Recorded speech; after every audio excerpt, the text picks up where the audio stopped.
بسم اللہ الرحمن الرحیم۔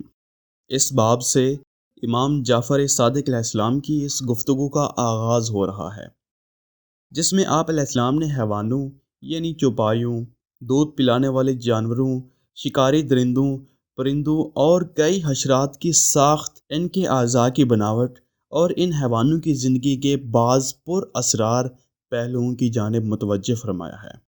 یہ وہ موضوعات ہیں جن کے بعض پہلوؤں پر آج کے جدید سائنسی زمانے میں بھی بہت کم کام ہو رہا ہے۔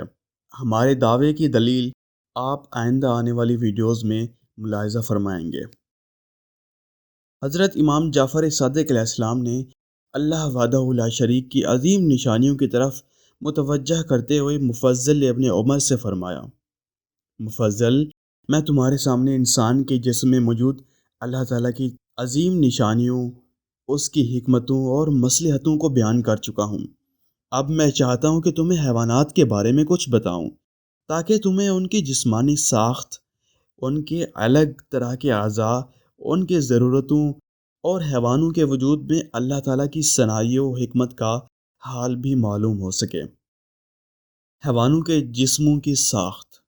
مفضل، تم نے بہت سے حیوانوں کو دیکھا ہوگا، ان سے فائدہ بھی اٹھایا ہوگا، تو ذرا ان کے جسموں کی بناوٹ اور ان کے مختلف اعضاء پر بھی غور کرو۔ دیکھو، ان حیوانوں کے جسموں کو اس طرح بنایا گیا جو ان کے کھانے پینے، بھاگنے دوڑنے، افزائش نسل اور ان سے جو فوائد انسان کو حاصل ہوتے ہیں ان کے عین مطابق ہیں۔ تم دیکھو گے کہ ان کے جسم نہ تو پتھر کی طرح سخت ہیں اور نہ ضرورت سے زیادہ نرم، اس لیے کہ اگر یہ پتھر کی طرح سخت ہوتے تو ان کے لیے چلنا پھرنا، اٹھنا بیٹھنا، گردن کو گھمانا اور جسموں کو موڑنا مشکل ہو جاتا۔ اسی طرح اگر ان کے جسم بالکل نرم ہوتے تو بھی ان کے لیے کھڑا ہونا اور چلنا پھرنا مشکل ہو جاتا۔ اسی لیے ان کے جسم خاص حد تک نرم اور ایک خاص حد تک سخت گوشت سے بنائے گئے ہیں۔ اسی وجہ سے حیوان مثلاً گائے، بکری، چیتے، اونٹ وغیرہ بآسانی مڑ سکتے ہیں، دوہرے ہو سکتے ہیں، اپنے پیروں یا گردن کو مختلف زاویوں پر حرکت دے سکتے ہیں۔ ان حیوانوں کو اس طرح بنایا گیا کہ ان کے جسموں کے اندرونی ہڈیوں میں سخت ہڈیوں کا ڈھانچہ قائم کیا گیا ہے۔ ان ہڈیوں پر گوشت کے بنے ہوئے پٹھے ہیں۔ پٹھوں اور گوشت کے اندر خون کی نالیاں ہیں۔ ان پٹھوں اور رگوں کو جھلی کی پٹیوں نے ہڈیوں پر باندھ رکھا ہے۔ ان ہڈیوں اور پٹھوں کے اوپر ایک جلد یعنی کھال قائم کی گئی ہے جو پورے بدن پر پھیلی ہوئی ہے۔ کلام امام علیہ السلام کی تشریح۔ حیوانوں کا ڈھانچہ۔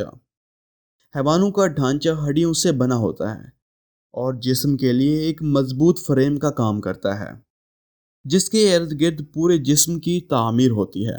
ڈھانچے ہی کی وجہ سے جسم کو ایک خاص شکل حاصل ہوتی ہے اور اسی کے سبب انسان اور دودھ پلانے والے دوسرے حیوان کھڑے ہونے، چلنے پھرنے، کام کرنے، بھاگنے دوڑنے کے قابل ہوتے ہیں۔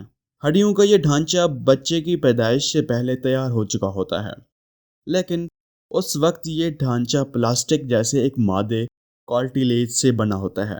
یہ مادہ مضبوط اور لچکدار ہوتا ہے، لیکن یہ بھاری وزن کو برداشت کرنے کی صلاحیت نہیں رکھتا۔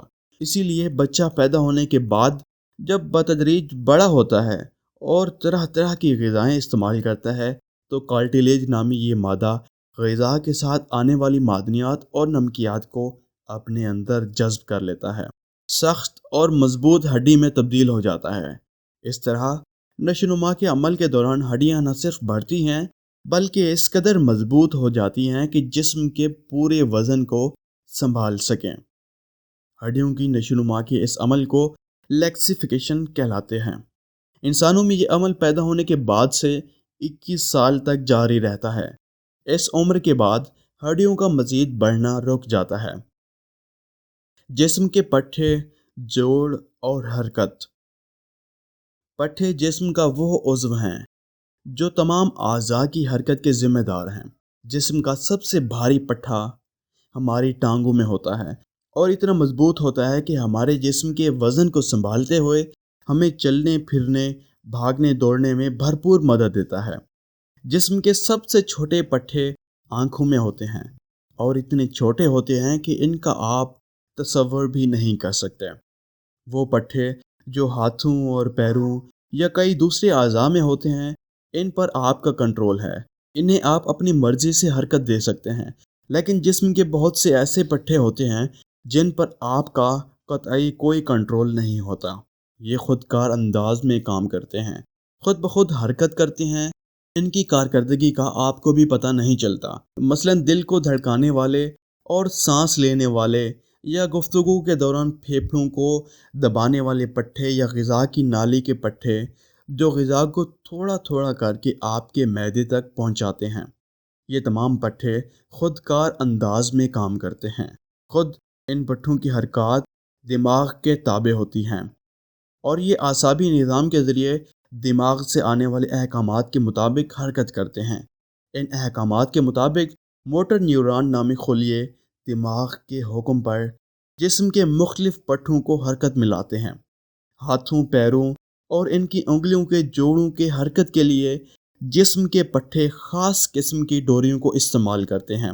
ان سخت ڈوریوں کو آپ اپنی کلائیوں پر جہاں نبض چیک کی جاتی ہیں دبانے سے محسوس کرتے ہیں، اور ہتھیلی کے اوپری حصے پر بھی ان ڈوریوں کو سائنسی زبان میں ٹینڈونز کہا جاتا ہے۔ دوسرے حیوانوں میں بھی پٹھے اسی طرح کام کرتے ہیں۔ امام جعفر صادق علیہ السلام کی کٹ پتلی کی مثال آپ کو آئندہ آنے والی ویڈیوز میں بتائیں گے۔